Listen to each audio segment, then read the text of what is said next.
Hello everyone, my name is Rizwana and you are watching this video on the channel Life Window. Today we will talk about the sensation of flavor that implies taste. To describe the taste of the food, we need to be very specific on that. And here we will know them with the different examples to understand them easily. We'll begin with the examples of sweetness. Do you prefer extra sugar in tea?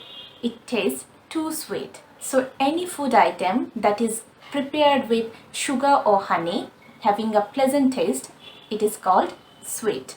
This word is sour. In British pronunciation, it is pronounced as sour. She loves the sour taste of lemon, and we all know lemon or lime taste sour. Our next word is quite familiar to us, tasteless. We can say it bland as well. Those foods lack the flavor, we can say it bland or tasteless. For example, I don't like to eat bland food. I don't like to eat bland food.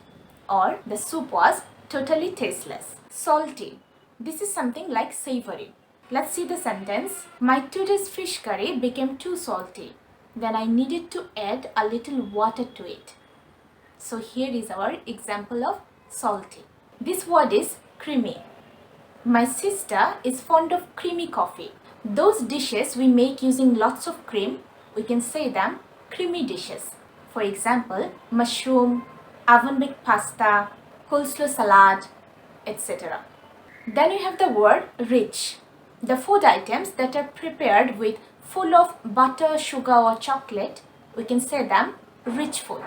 Have a look on this sentence. She has the craving to eat brownie, but it would be too rich for her as she is on diet. Then comes spicy. The dishes that are cooked with lots of spices, these are called spicy. For example, he loves to eat beef curry, which is very spicy. Mild.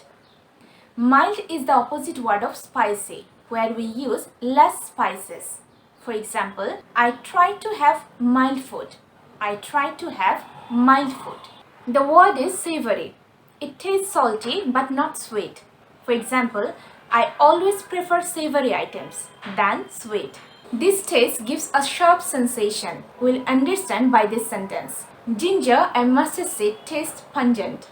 Now we'll talk about the quality of food. Our first two words are stale and off. If any food doesn't smell well and it tastes bad, we can say it stale or off. Let's see with examples. The bread is stale. The bread is stale. Or the milk tastes a little off. The milk tastes a little off. The word is rotten. Rotten is something that can no longer be used. For example, it seems these eggs are rotten. Fresh is the opposite word of rotten. This is not spoiled, that means it's absolutely fine. For example, we always try to use fresh vegetable in salad.